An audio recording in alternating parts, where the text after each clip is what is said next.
What is shaking? Hope everybody's having a glorious Tuesday. Is it Wednesday? It's Tuesday. Is it? Yeah, I think. I'm not even sure. It's what happens. You just like wake up, you go for your walk and do your stuff, and now all of a sudden you're like, what day is it? What are we doing here? It's Tuesday. It's beautiful today. Absolutely gorgeous in the Bay Area. So hopefully everybody's out there getting a little exercise, getting out, enjoying the day. We're gonna have Jeremy Affeldt join us a little later in the show tomorrow. Jay Wright, former head coach of the Villanova Wildcats and now a CBS analyst for March Madness, will join us, and Brandon Hyde. From Santa Rosa, now manages the Baltimore Orioles. He'll join us for about half an hour, and we'll talk a little baseball. And so before we get to Jeremy, though, we got a few things I want to hit, some housekeeping to take care of. If you guys, I told you, don't follow my picks. You followed my upset specials last week, 0-5. 0-5. That means 0 wins, 5 losses. I believe it was Yale, Liberty Biverty, Utah State. I don't know if I still have them somewhere, but they just, needless to say, they just got whacked. But I did have my final 4 teams did all advance. That should be expected, though, right? You should be able to get 4 out of 4 that advances, and there weren't that many upsets. It's been kind of a lackluster tournament. Maryland game was great. That shot by Derek Queen was great at the end. Did he travel? Did he not? Who knows? Doesn't matter. No. Maryland advances. Probably my favorite game to watch. Colorado State game was good too. Well, that was the Maryland game. What am I talking about? I'm like, yeah, Colorado. See, there's only one game. It's only one game I can think of. It's like, Colorado State was good too. Oh yeah, they did play Maryland. Oh yeah, that's what happened. I think my favorite game to watch though was BYU Wisconsin. That was a track meet, and if you like track meets, get ready for Bama and BYU. That thing's going to be just a ping pong match. It's going to be back and forth and up and down. And we'll get into some of the matchups maybe tomorrow. We'll get into a few of the matchups. Of course, Duke going against my Wildcats. See if they can stop the Blue Devils. Already beat them this year and beat them pretty good in Tucson by like 15. So I like that.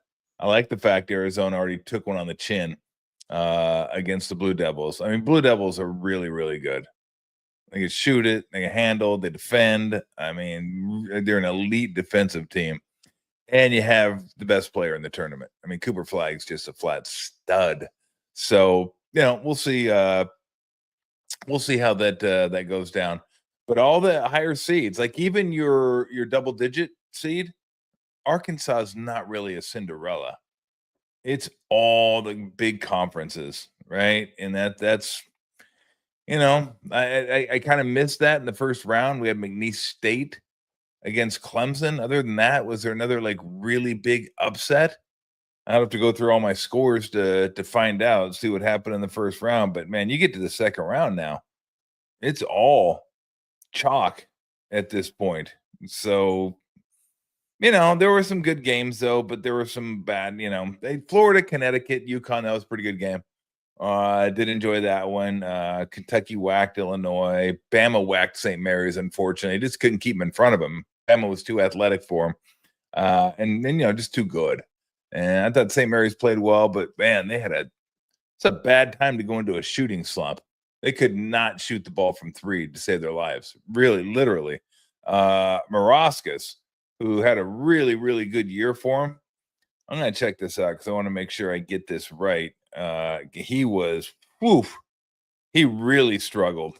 Let's see, the last 3 games, game log from 3.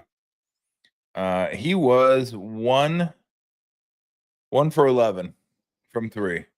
And the team wasn't a whole lot better, but they really needed him. He'd been good for him all year long, and just not so. So, you guys are just going to throw that up on me? Well, I'm talking regular NCAA hoops, huh? Trying to talk hoops, and we got damn SK1 coming up here. That's and that's all anybody wants to hear about. They didn't want to hear about the NCAA tournament. Can we enlarge that a little bit? I can't even see the damn thing. I got to look through this light I know. There we go. Auburn, Michigan. Man, that's a pretty good game. I mean, Michigan did come from behind to beat A&M, and they looked pretty good. I'd be curious how Auburn deals with their size, but Auburn's a better team, of course. Ole Miss, Michigan State. Ole Miss just, I mean, throttled the Cyclones. And they played really good in that game. And Michigan State's a team that doesn't shoot it all that well either, but they're tough. Of course, they're tough. They play Michigan State. They play under Tom Izzo. And they got a bunch of guys that can play, know how to play. So that'll be a good one. Duke, Arizona, and then BYU, Bama. Like I said, that one's going to be an absolute track meet. So those are your Thursday games. Kind of that Arizona got screwed a little bit, playing the last game on Sunday and then turn around and have to play on Thursday. I'm okay with it, though, because it's a travel day for me on Friday. I'm going to be going down to the old Pueblo. And so for a couple days. I think those are probably what the Thursday games. I'm not sure where the other side of the bracket is, but that's one side of the bracket. We got there we go. Go ahead and scroll on down, see what we have going on here. Florida, Maryland. That should be a good one. Texas Tech, Arkansas, Kentucky, Tennessee. The SEC matchup, and then Houston, Purdue. So it's not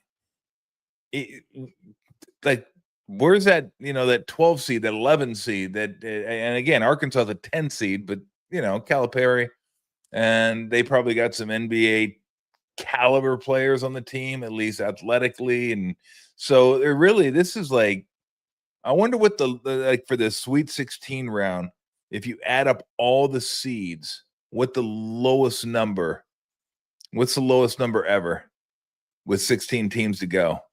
Because it's like 1s and 2s and 4s and 3s and 5s, and throw a 10 in there, and that's pretty much what you got. And so, but I mean, it's okay. I'm okay with it. Yeah, I don't have to have the Cinderella stories. They're nice, but when you get the big conferences going against one another, and look, that's what the SEC wants. That's what the Big 12 wants. That's what the Big 10 wants. They want the big conferences. ACC, sprinkle that in there a little bit. So.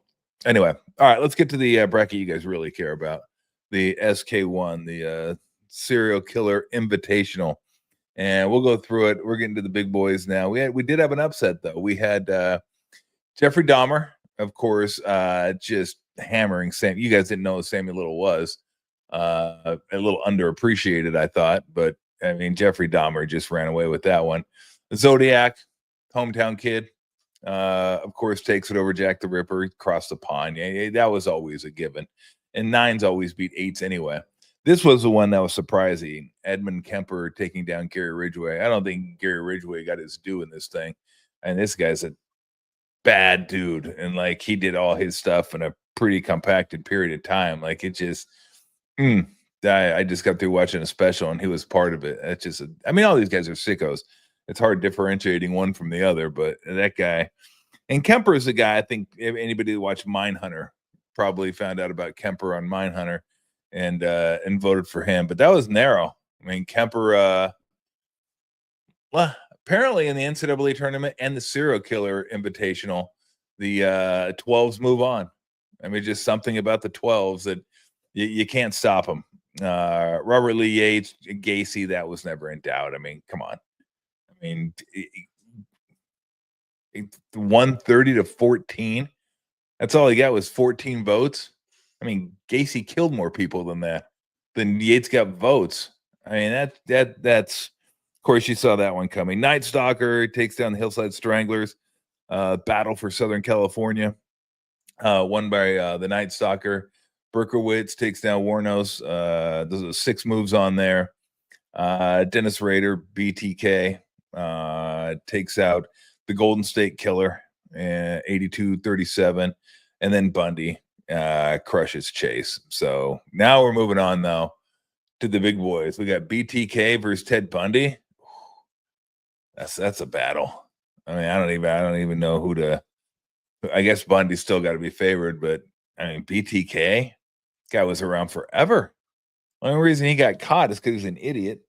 You wouldn't think if you're that diabolical, you're going to be stupid. But when you ask the police officers when you're taunting them, like if I send a floppy disk, can you trace it? And they say no, and you believe them. Well, then, hey, sorry. I mean, sorry. That's what you get. So, David Berkowitz against Richard Ramirez, John Wayne Gacy against Edmund Kemper. Yeah, I think Kemper's run ends here. I think Gacy takes him down, and then Dahmer versus Zodiac. Like that'll be interesting because like Dahmer is the Netflix special, huge media coverage on this. I mean, this guy's literally as sick as they come, as sick as they possibly could be. But Zodiac could be tugging at the heartstrings out there a little bit. I mean, again, you got your local kid. I'm assuming he's local. I mean, I don't know that for a fact. Of course, how would I? He was never caught. Zodiac was never caught. So Dahmer goes against Zodiac, but you get your 1, 2, your 3, and your 4 that make it through. We'll do that through this week, and then next week we'll do the Final Four. And then maybe next week we'll do the Final Four like half the week, and then crown. Maybe that's what we'll do. I won't be back until like Tuesday, Wednesday from Tucson. Maybe we'll like just advance it. I'll do like a little video or something from the old Pueblo, and we'll get to a Final Four, and then we'll like do 4 days of voting, and then as we head into the Final Four weekend, we'll do the Final Four national champion. That sounds weird. Your national champion serial killer for 2025, and yeah, that'll be it. Now I thought about this. I'm probably not going to do it. I'm probably not going to do it because again, I think I've probably pushed this about as far as I can push it without being too distasteful. I mean, it's distasteful on its own, but I'm not sure.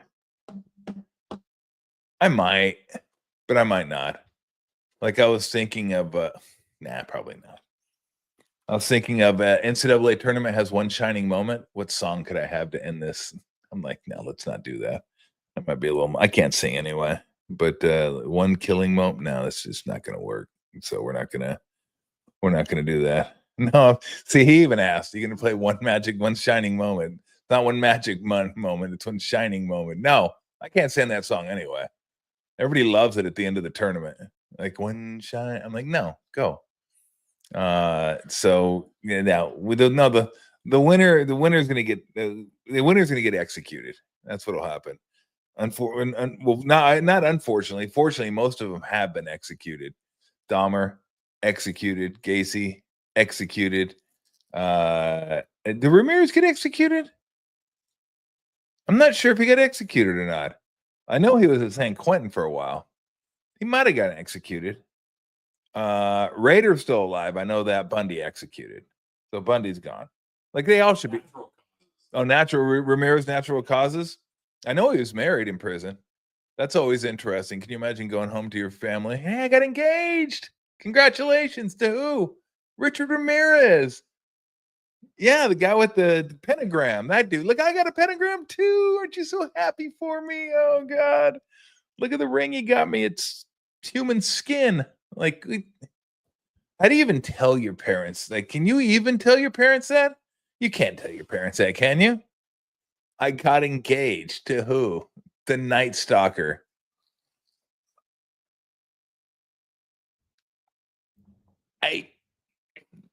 I'm so happy. I don't have words.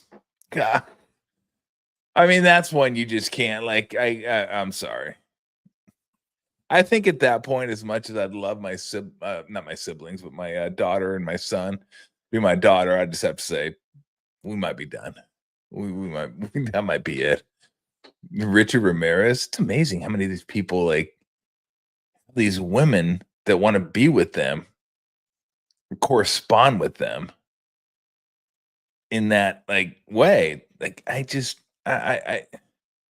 guess it as fascinating as the mind is of these people up here, and that's kind of what fascinates me about this is like, how do you get to that point? How do the synapses not fire? Because each one of them, they talk about them. Oh, well, this is what happened, and they were neglected as a kid, or their dad hit them, or they were molested, or those are all reasons. But there are also other people that had to deal with those same things, and they don't kill 30 people, 40 people. So that fascinates me. Like, how does that happen? And maybe it's just math, right? Everything's math. There's going to be a small percentage of people that are just like wired in a way you can't explain. But it also fascinates me the women that want to be with these men or like marry them or correspond. Like, what? No, what happened to you? What's your story? How does that, like, how do you go from like, oh, I find this fascinating and kind of a way to I find it fascinating to, hey, I want to get with you. Like, what? Excuse me? You did like if I was in prison on death row, I'd be like, what, are you crazy? Like, I'm crazy, but you want to be with me? Why? Do you have literally nothing going on? Nothing going for you. You're like, yeah, I want to be with you.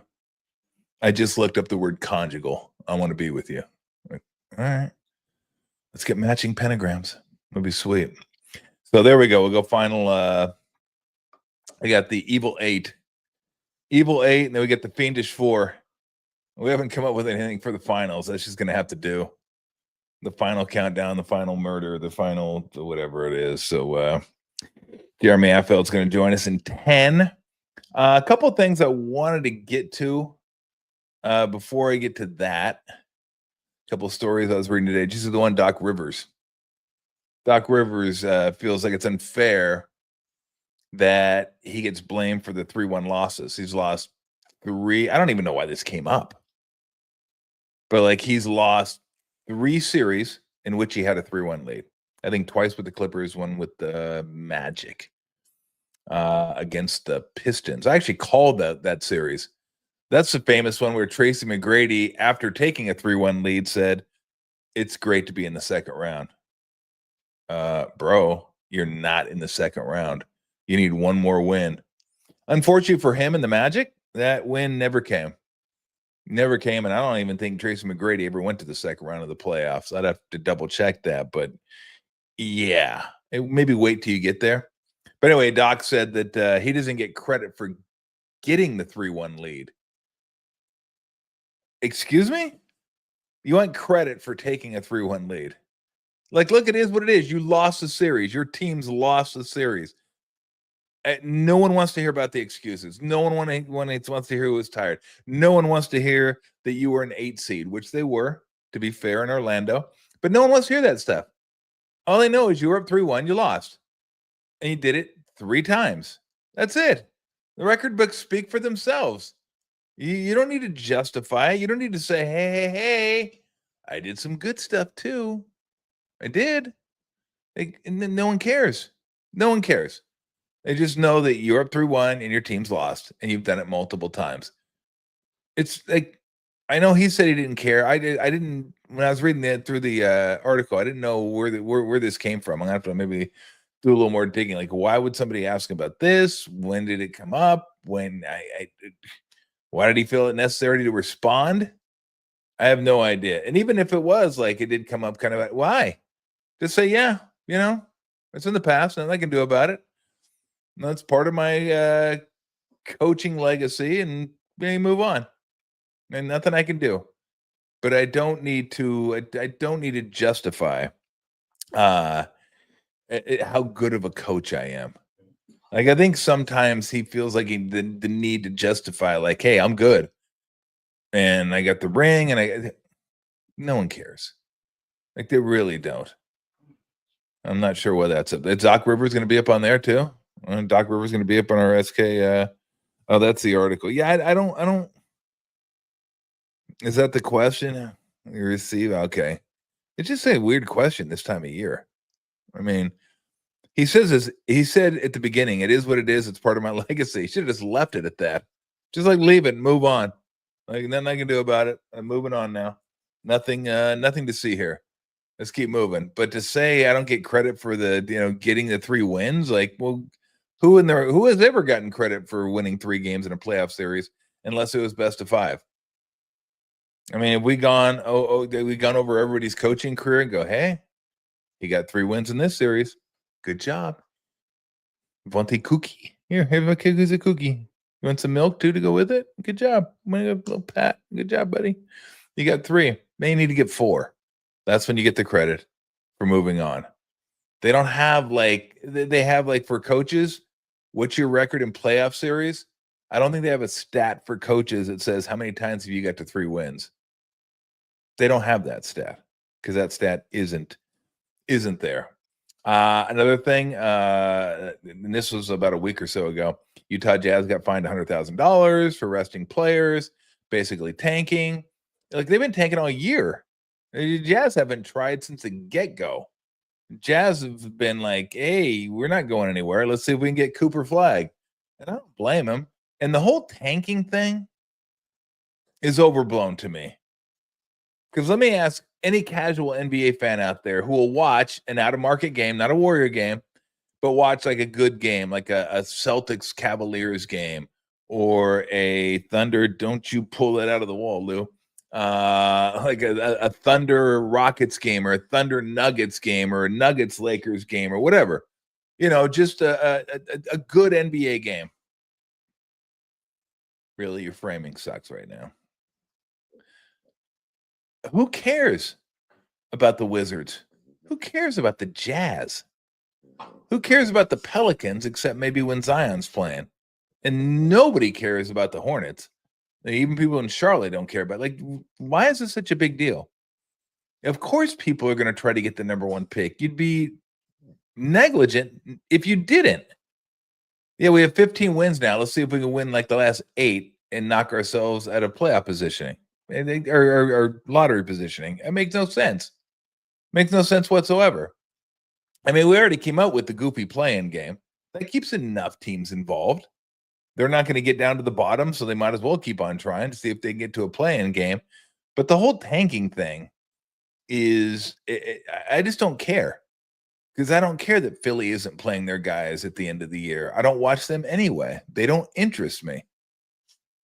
Washington doesn't interest me. Utah does not interest me. Same with the Hornets. Same with the Pelicans.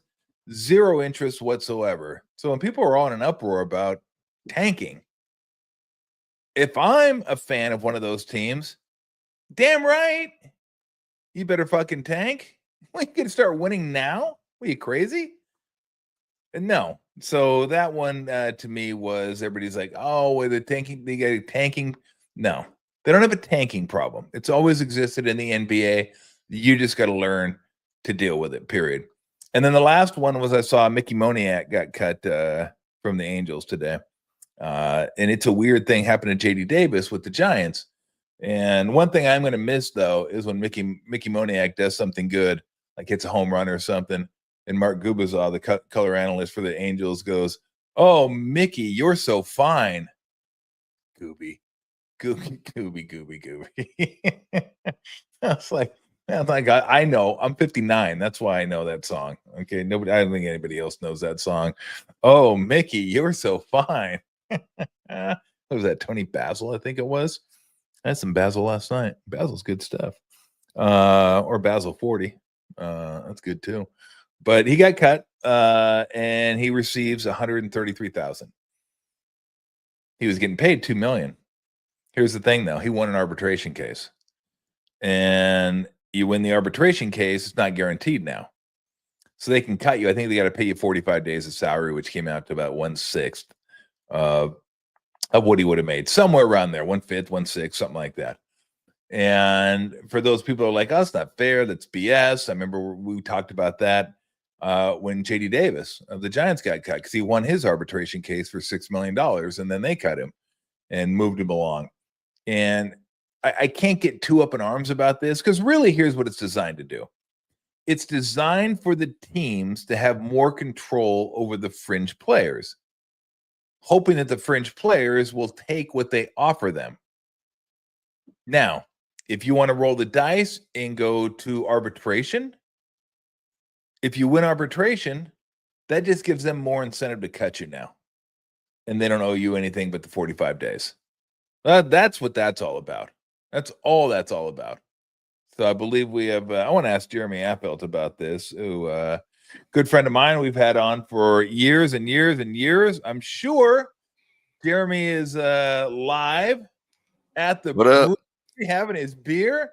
How do I not have a beer right now? Yeah, that's right. How do you not have a beer? I don't have a beer. I'm going to rectify that shortly. Is there any way I can grab a beer from one of you fine gentlemen? I mean, I feel sad, like Jeremy, although you are a few hours ahead of me. Yeah, good point. I mean, not that that's an excuse. It's 1 o'clock. It's 1 o'clock your time. You're going to have a beer. Oh, crap. It is 1 o'clock. Yeah.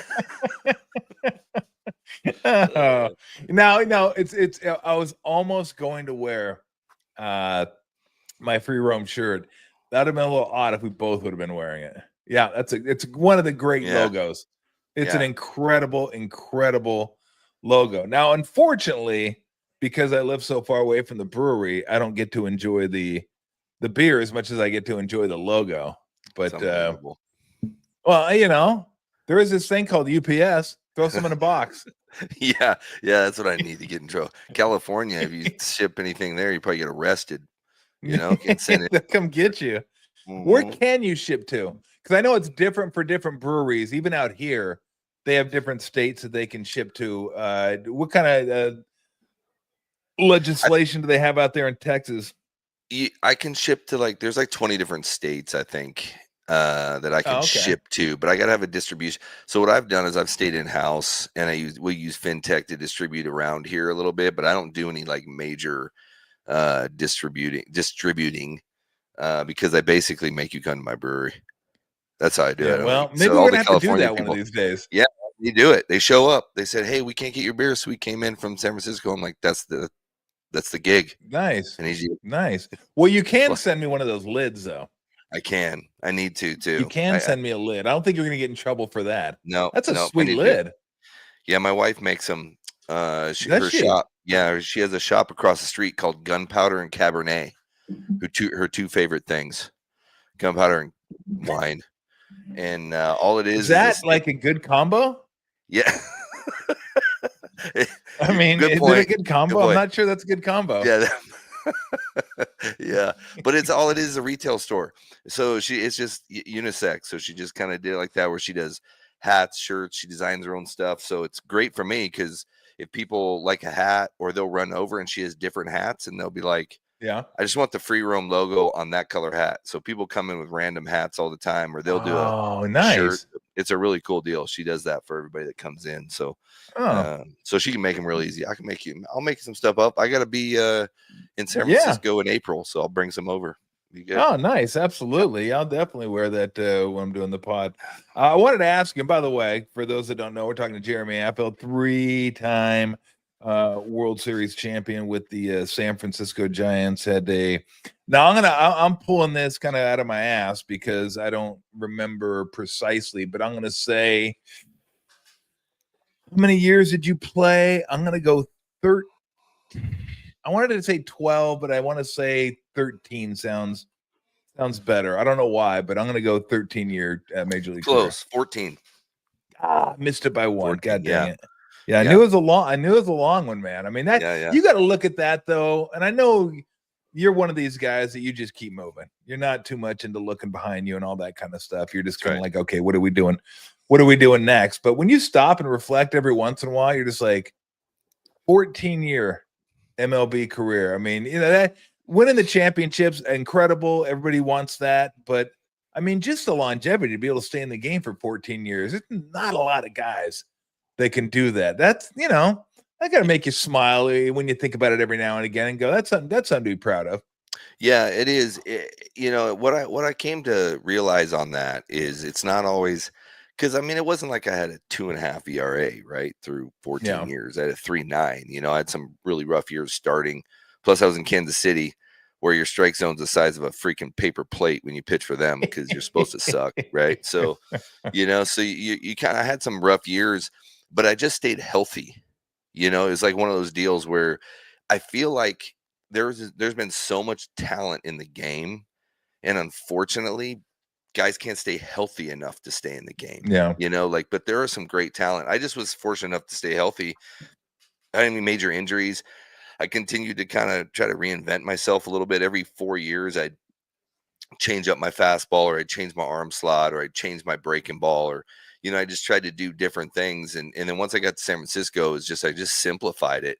Part of it is he had a ridiculous a rotation, that came pretty much up, set up all the hitters for you. You just had to throw the kitchen sink at them and let them hit it. But I think that it was just my arm stayed healthy. I had random weird injuries, obviously, but my arm just stayed healthy. Very thankful for the career I had, to be honest with you. It was awesome. All right, I'm going to crack open a beer with you. I'm going to go with it's a beer called Straight Leg out of Wondrous Brewing over in Emeryville. Yeah, they got some real good beer over there. So since you bring this up, I mean, obviously we're going to get to the Giants and all that this year, but I was talking to Brandon Hyde, and I asked him if he had any explanation for the rash of injuries with pitchers nowadays. And I related it to basketball a little bit, in that I went back and looked at like 1988, 89, about the time I came into the league, and the top 20 players in the game. Most of them played 80 games. Few of them played 82 games. I think the fewest was like 70. Maybe one played 67, but they all played is what they did. And with baseball, back in the day, guys would throw, 200 innings, 180, 240, 220, whatever, and then they do it again the next year. And the thing I'm having a hard time reconciling is the pitchers, the players, the organizations have more knowledge now than they ever did. They have more technology now than they ever did. They have bigger training staffs than they ever did. They have better travel. They have better dietary habits. I mean, they have everything. They have. I just don't understand how you have all those advancements over the last 30, 40 years, and guys get hurt more now. Do you have an explanation for that? Because that's when basketball and baseball it's kind of weird. I'm like, well, how do we have more, yet we have less players available? Yeah, I think some of it has to do with the fact that they all are max effort guys, pitching wise. I feel like they all try to I mean, when I was out in camp a couple weeks ago, I got to sit down. I saw all the technology, because I'm not exactly I don't like analytics. I think it messes. I think it gives you paralysis, right? Mm-hmm. A little bit in the brain. It's not that it's not good for you. It's not that it's not real. It's just you overthink, So and so you just can't keep it simple, stupid. I used to have this thing, KISS, man. Keep it simple, stupid. Just but you can't now with all the technology, or you have to really make a conscious effort.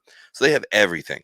They break down the skeletal on everybody. You can pull a clip. They can see where our shoulders lowering, and it could cause and get it all back up there. But you can do all of those things. You can have all those things, but your body really isn't meant to throw as hard as some of these guys are throwing. And some of them, Nolan Ryan did it.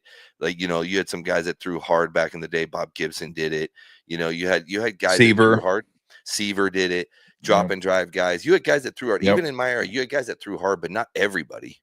Like everybody throws 97 right now. Yeah. So they're really maximizing that deal. So now when you have all of those guys, now when you went from a handful of guys to the majority of the guys throwing the upper 90s, some of the low hundreds, you're going to have an explosion of injuries, because guys are really trying to just max effort up there, rather than be more like, hey man, how about 3 pitches or less, get the guy out. I mean, I talked to so many guys down there, and they're like, man, what would you do? I'm like, well, one, I'd back it off about 3 miles an hour, and I'd throw down in the zone. Try that, because they're throwing 5 pitches, 6 pitches to every guy, like these hitters are trying to hang on, foul everything off, and sometimes they get them, sometimes they strike them out, but it's just hard on the body, and so I feel like with that, then with the travel is better, but it's still hard on you. You're traveling time zones and recovery. They're doing a lot better job of that. I agree with all of that. They're trying everything they can, but the reality of it is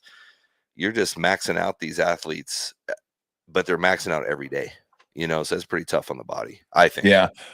I just saw, we just ran it across the bottom there. Jordan Montgomery of the Diamondbacks, Tommy John surgeries. He's going to be out this year. And I think it's a mentality, and I think this is where analytics really come into play.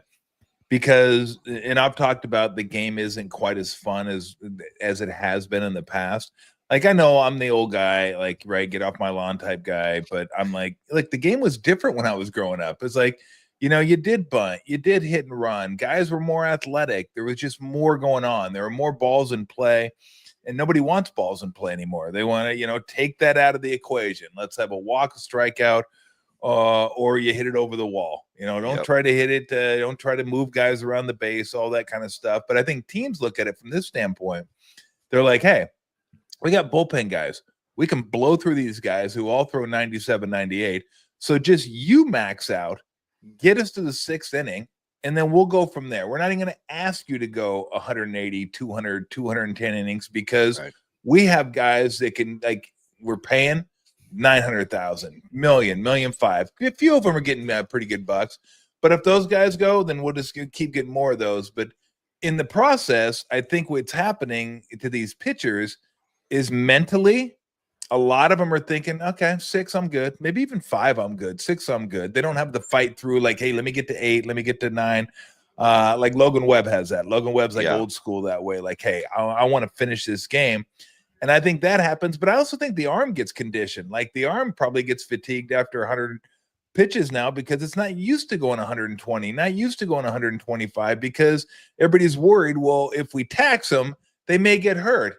Well, fucking they're getting hurt anyway. Like, I mean, so I don't see the trade-off here, but I think the whole mentality in the organization looks at it differently, where it used to be like back in the 80s, 90s, like, look, if we have to put in bullpen guys, we'll put them in, but our starters are so much better. We're going to ride those as long as we can.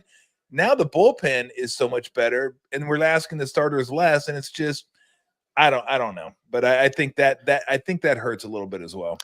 It does. I think one of the things I can tell you about the Giants this year that I really appreciated, one, I got to sit in because they find us, Buster taking over. They finally let us back in camp. They tried to keep us out of there for the last 5 years. Did they really?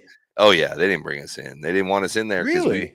Because I mean, people said why. Yeah, but knowledge is always good. I get it though, but I mean, still, but it's like they don't want us going in there, and they don't want us saying, hey, like, just think of it this way, or throw the spin rate. Where guys like us are going to go, hey man, grow a pair of balls and throw a strike down the zone. Yeah, challenge again. So Farhan, those guys are like, we don't want that. So, but Buster, he's going to bring us all back. He's like, no, like, get in there and come in. I need you to talk to these guys.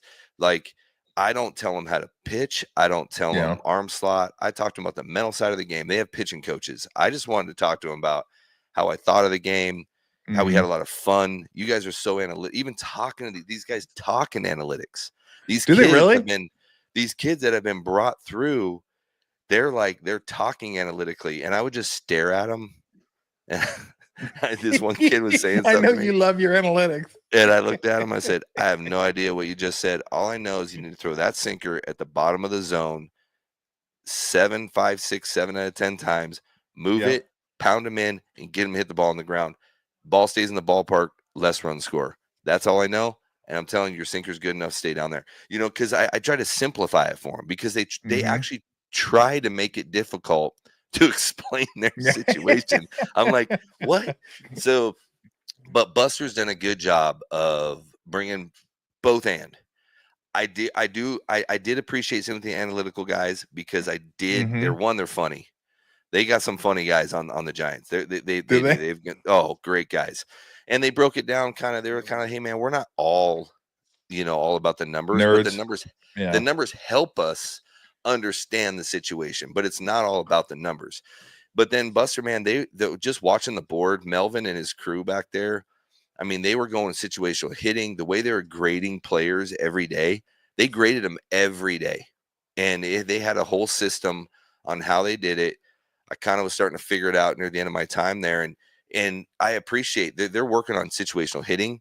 They're working on situational, like even count hitting, how they were swinging certain counts. Did they work a count? Did they get 2-out hits, 2-out RBIs? They move a guy over. Pitchers, they back up the bag. Did they not back up the bag?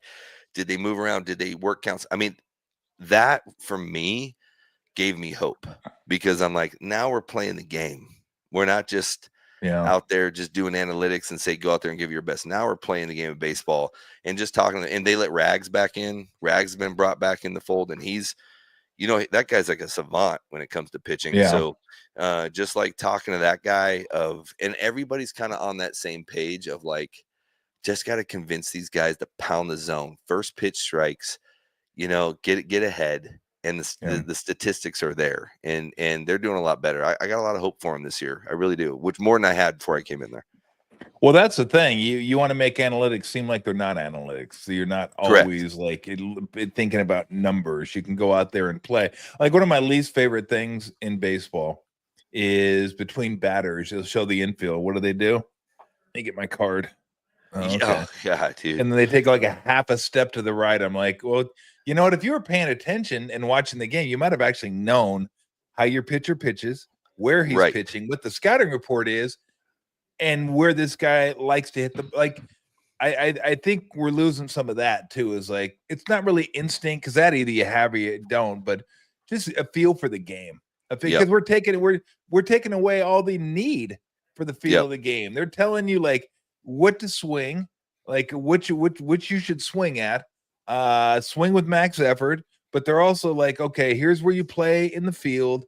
It's like whatever happened to like getting on the rail and watching the game and kind of having a feel for the game. And I think that hurts. I really do. I can't quantify. That's the thing. Analytics, you can always quantify it, so you can always justify it. The things we're talking about, you can't really quantify it, but athletes know they exist. Like, when you play with someone who knows baseball and just knows how to read certain situations, just like I know in basketball. Like I know a guy by watching him who knows how to play the game, whether they're good or not. I just know they understand how to play. That's not quantifiable, and people that are in the analytics get very uncomfortable with things they can't quantify. That's right. Yeah, you're right. They do. They can't, because you can't put a number on just being heads up baseball. Yeah. Like you didn't put a number on Jeter when he ran across the freaking infield to cover first base, to backflip it to the catch. Yeah, analytics aren't going to put him there. Like that's not a play that a computer designs. So those kind of things you need. But what's going to happen, like you said, they're going to lose that ability to feel that way because their card didn't tell them they need to be in that position. So that's the danger that I was talking, that the paralysis that it's giving you is they're relying on it rather than letting it aid them. And that's where I think the Giants are doing a little better job of, the coaches are using it more. But I think if they can kind of create that easy thought process for some of these kids, and you could almost see it. I feel like when you would talk to them about simplifying the game, at first it was almost harder for them.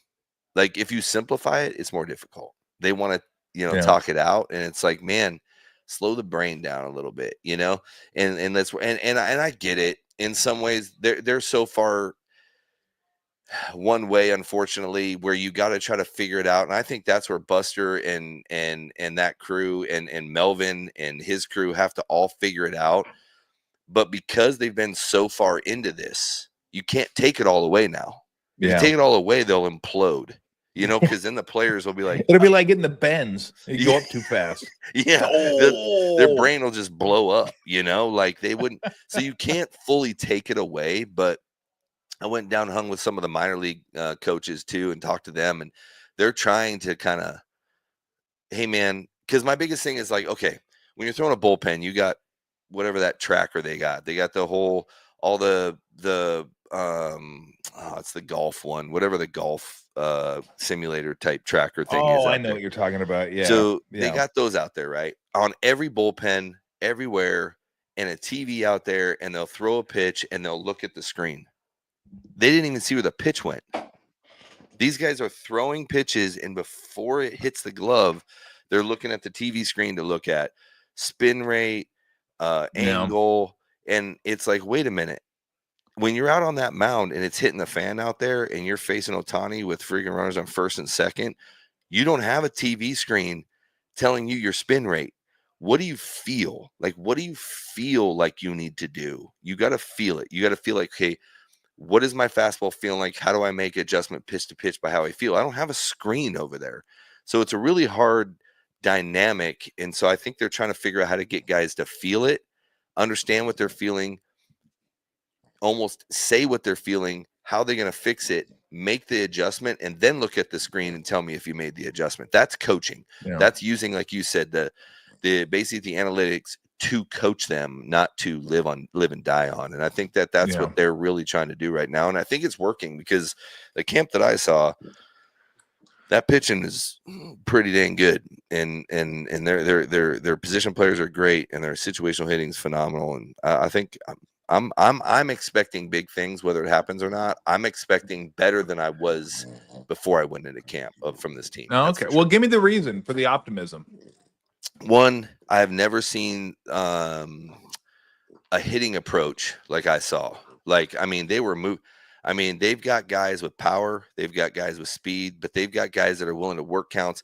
But man, they're staying in counts. Pat Burrell and all those guys got these guys like understanding what counts they're in, why they're in it.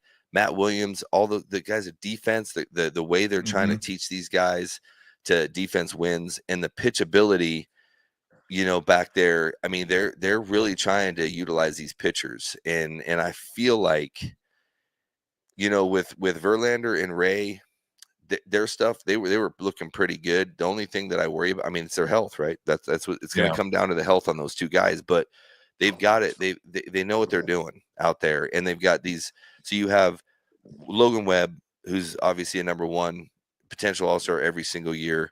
You got Verlander, Hall of Famer. You got Robbie Ray, Cy Young guy.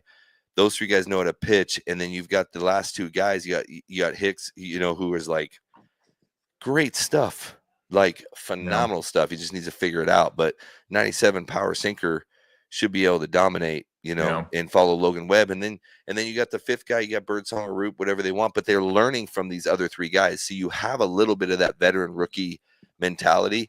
And then talking to these bullpen guys, man, the stuff that they've got down there right now, it's pretty good.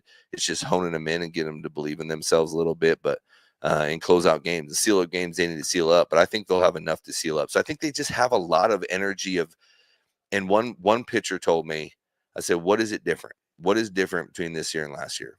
And this is out of his mouth. He said, most of us played with Buster. And I think when he took over, we looked at each other and we're like, we want to win for that guy. And that's a pretty big thing to say, so you got guys now that are, bringing in and saying, I want to win for him. I want to play hard for that guy, because he knows the game. He knows how to do it right. He believes in us. He's taken over. We're going to trust that situation. And you'll be surprised what happens to an athlete when that happens. So that's why I feel good about the season. We'll see what happens. Yeah. I'd want to win for him too, because he's had such a rough life. Really? I mean, yeah. He had a hard time building that extra house for all his trophies. I think the exactly. Messed so it up I really, I gotta get him another one. Tell me what you saw, because I think one of the keys to the season is going to end up being the guy that's not even with the team is Kyle Harrison, and he was their, he was a top 5 prospect in baseball, their number 1 prospect in the minors. And just, it hasn't quite hit. And we know how he likes to, fastball top of the zone, ride the fastball. When it's 95, 96, a lot different than when it's 91, 92. And he lost some steam last year, maybe a little confidence. Secondary pitches probably needed a little refining. But what'd you see from him? And what do you think about, long term? Can he be the guy that, they hoped he would be, if not an ace, a top of the rotation type pitcher? Yeah, I think they're trying to give him every benefit of the doubt. Reality is he lost some velo last year. They're trying to figure out why. They think he's a little lower than he was. I kind of looked at film on him just because I was talking to one of the analytic guys, and I was like, hey man, you fix him yet? And they laugh. And I'm like, it's your job, dude. Fix him. You got the skeletal deal. Like, figure it out. Fix the guy. You're tanking you got the skeletal deal. Like, you got all these screens and stuff. You should fix it by now. So I would be on him every day. But you know what? I think it didn't help that he got sick. He got sick and dropped some weight in camp to a point where he lost a lot of weight. And so he's kind of coming back. So I think he's going to get it back again. I think he's just behind everybody. I think he's 2 or 3 weeks behind everybody. Got to get his velo back up. He did touch his last start that I saw. We didn't start. He came in out of the bullpen. And his last, he came in and he ran up there near 95. He's getting it back up there again. Okay. And really, if you're going to pitch at the top of the zone, you better carry it over 95. Like, you just have to. Like, if you want to go at the bottom of the zone, you can back off, but you better figure that out. But I think he's going to be back. I think he's going to be fine. I just think that that was the biggest thing for me is I looked at Buster before I left. I'm like, good luck making these decisions. And he's like, well, it's a good problem to have when I got to have all of these pitchers that I could all be on the team and they're just not going to be on the team, and it's not because they're not good enough. It's just, we only have 25 slots, and that's a good problem to have, but I think they'll push each other. The big thing is for Kyle, do not get frustrated. Do not get down on yourself. Don't, pitch to get back to the big leagues. They focus on that, not on the uncontrollable of not being in the big leagues. That's a big deal. You gotta get focused on getting back to the big leagues. But again, there's got to be slots. If all 5 of these guys pitch, it's going to be a tough deal, and the expectations are high right now, I think, for this team going into the season. So what are the we'll see what happens. What are the odds you're ever going to see Lincecum come down to camp? Oh man, it would be awesome. I mean, he would be so cool. Like, he comes into camp, it would be really fun. The tough thing is some of these things, he's been out of it so long, which is understandable. But some of these kids, like, you talk to these kids about certain pitchers and they just look at you like, who? I'm like, oh, dear Lord, we've been out of this game way too long.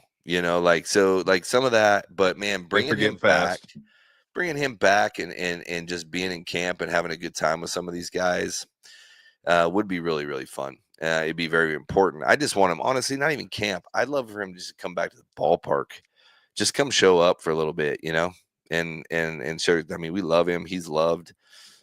So I hope he can find time to do that. You think maybe he works for the CIA or something? I don't know. Yeah, he might have. I mean, he's just undercover, man. That guy's off the grid.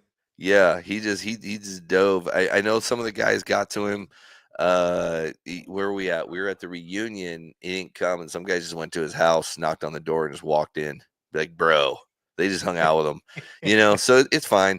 It's Timmy. But yeah, he's kind of gone off the grid. But I mean, you never know where he's at. He's like Waldo, man. Like, he really is. Like, I called him one time to try to get him to.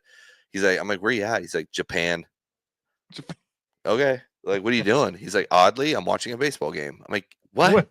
I was like, well, can you get back for Bochy's thing? Because I need you to fly back for Bochy's thing. He's like, yeah, I probably could do that. I'm like, oh, all right. He did. It was great, but it was definitely an interesting conversation. That is great. All right, real quick, a few questions to wrap it up. What do you think? This won't take long because I can't imagine anybody's going to agree with this, but what do you think of the proposed, I don't think it'll ever happen, but the golden batter rule?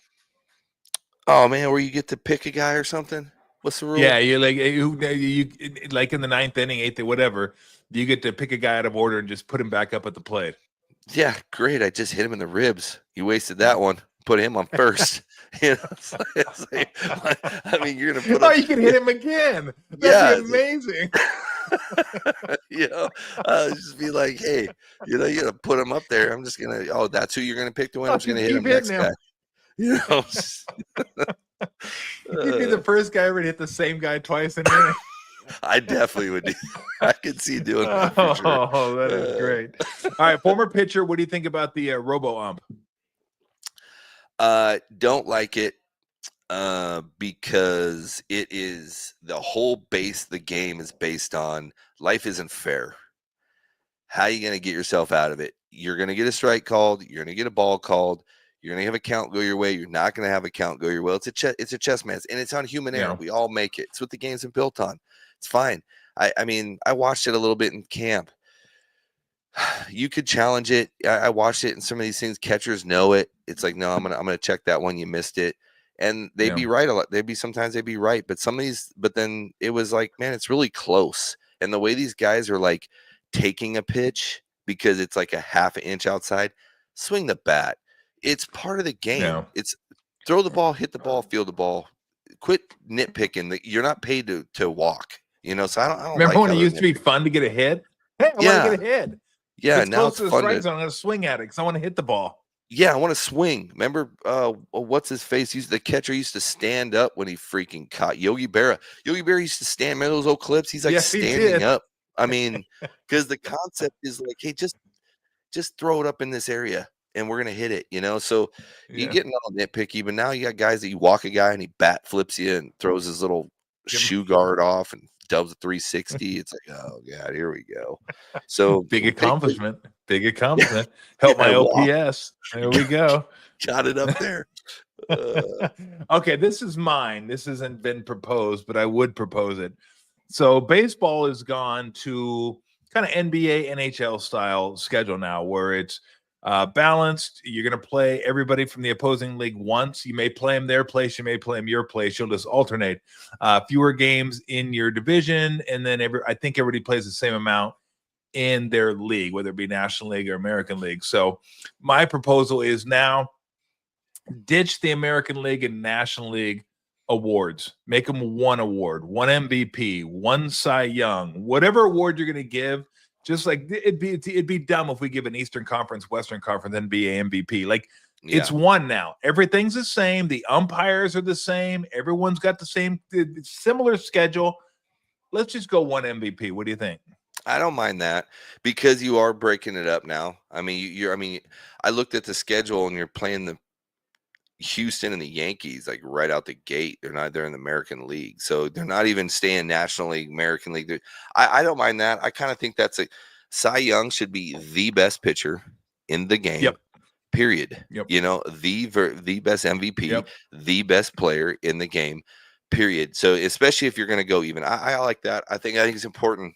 For that, I think runner-ups are going to be a little bit pissed off, but I think but it's part of it. Be better, right? So exactly, be better. I'm sorry you can't get the $500,000 bonus to add to your $42 million salary. It's going to crush you. They should just donate that money when you get that. Like, absolutely. I hope they do. All right, a couple more. When is growing up? Yeah. What's the one dish your mom cooked that you looked forward to the most? Oh man. What was it? I know there's a couple.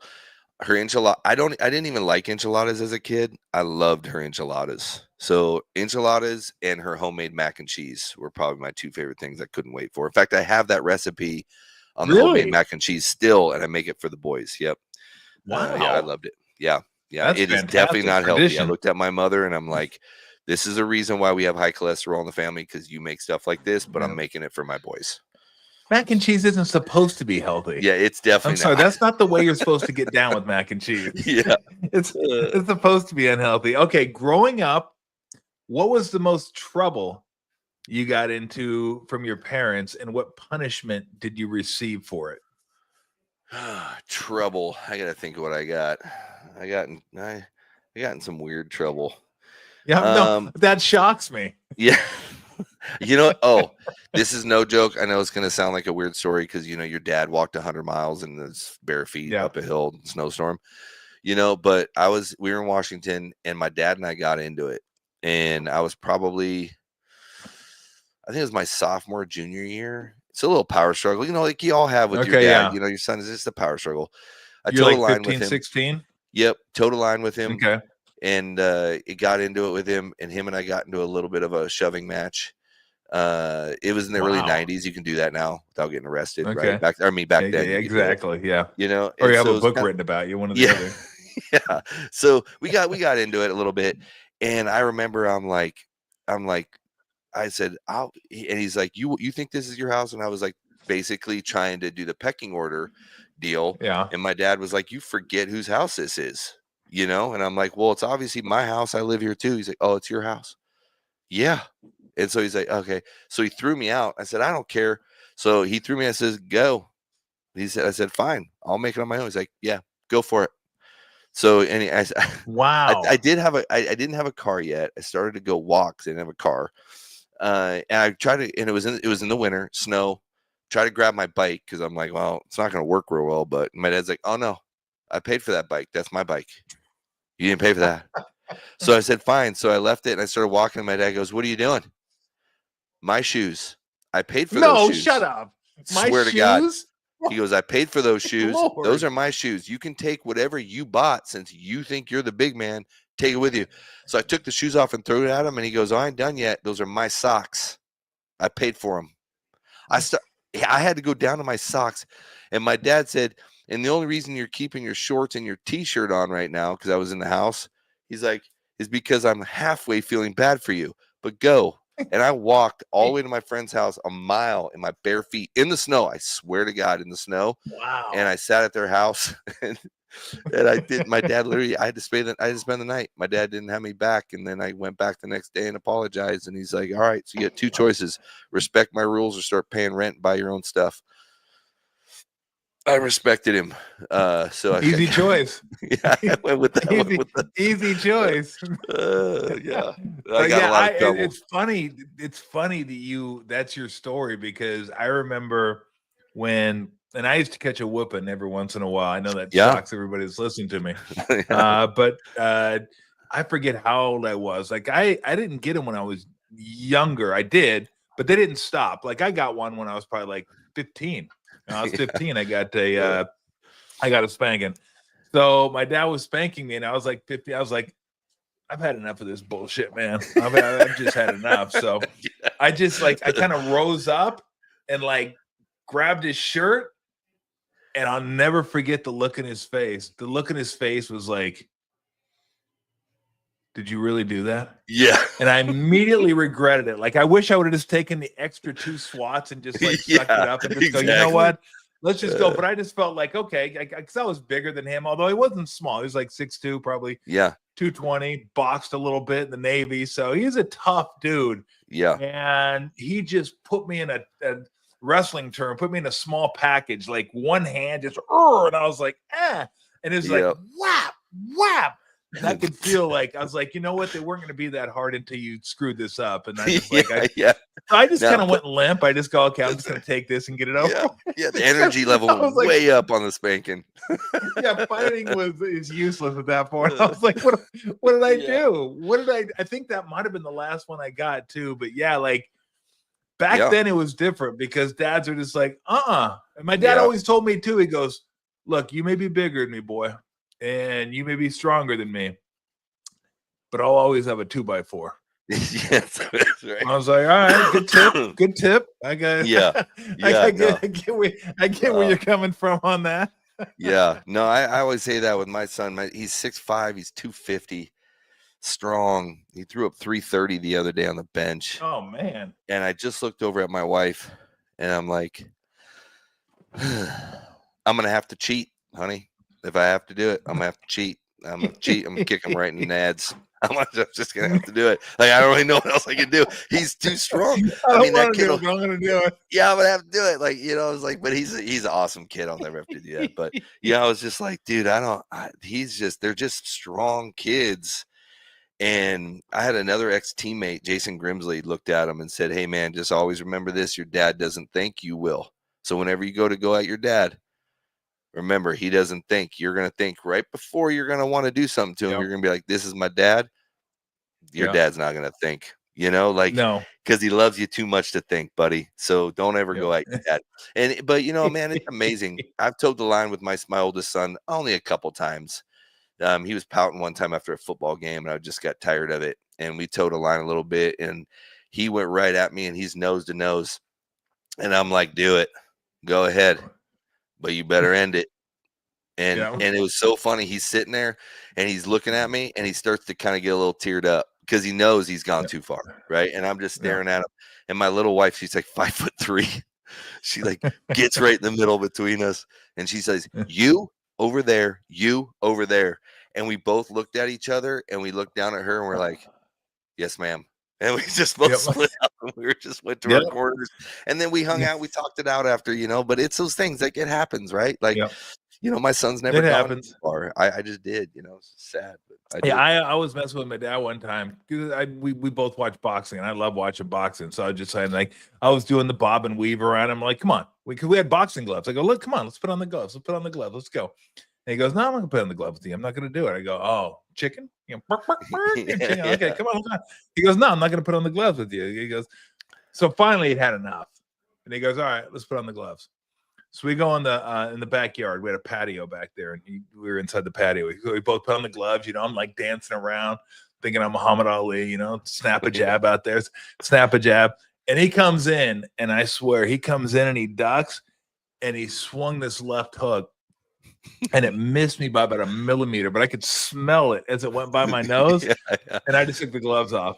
I go, are you kidding me? I go, are you serious? You might have killed me. Yeah. He goes, well, you wanted me to box. He goes, I was going to box. And I go, all right, we're done.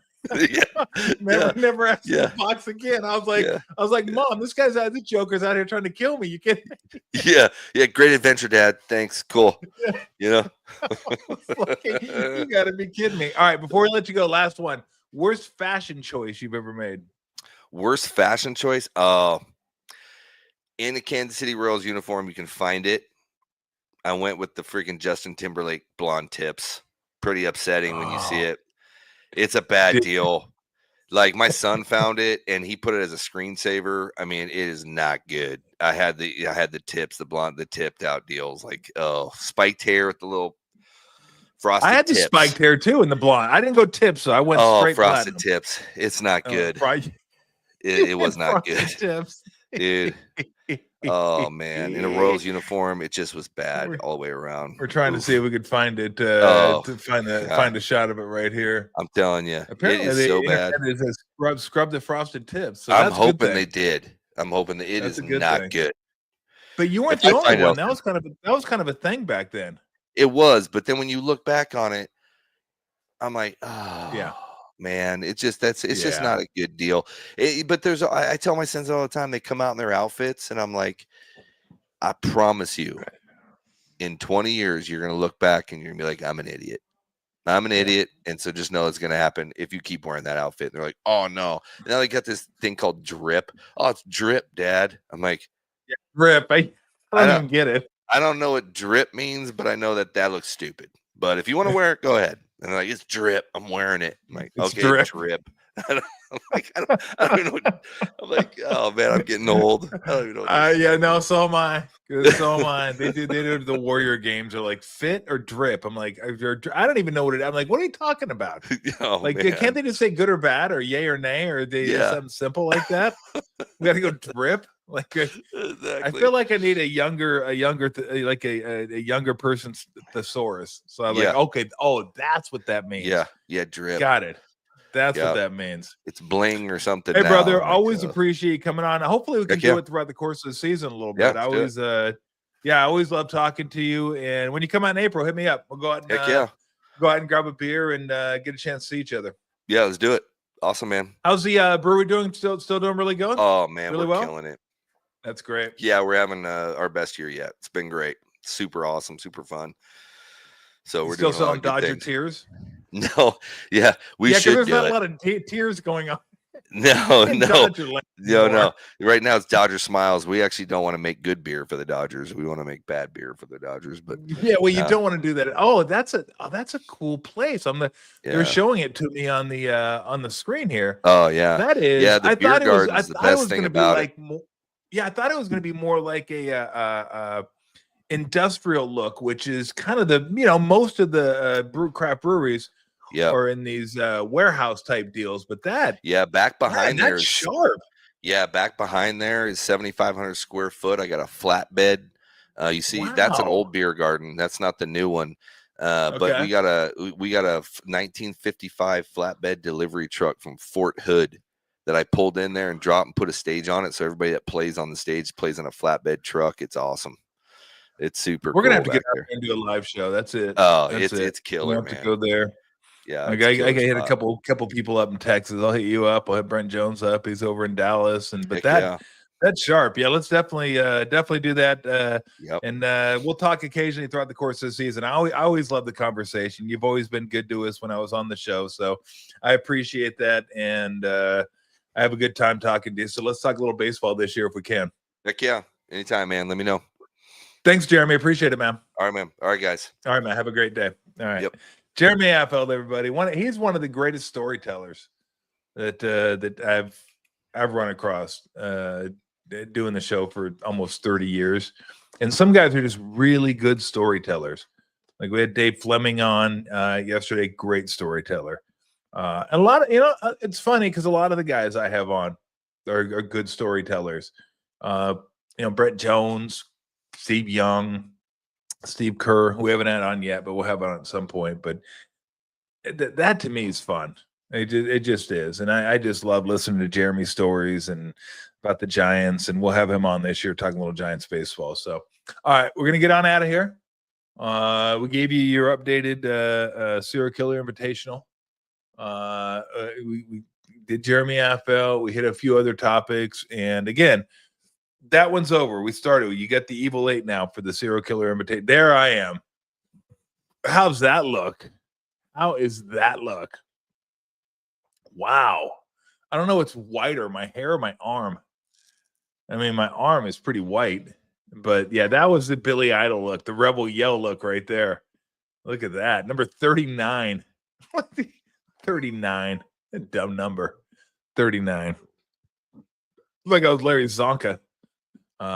So funny story before we go, because I got an appointment I got to actually get to. Make sure my skin's doing all right. Which is not, by the way, but don't you worry yourself about that. So I was in Charlotte, and they give you this shampoo when you bleach your hair.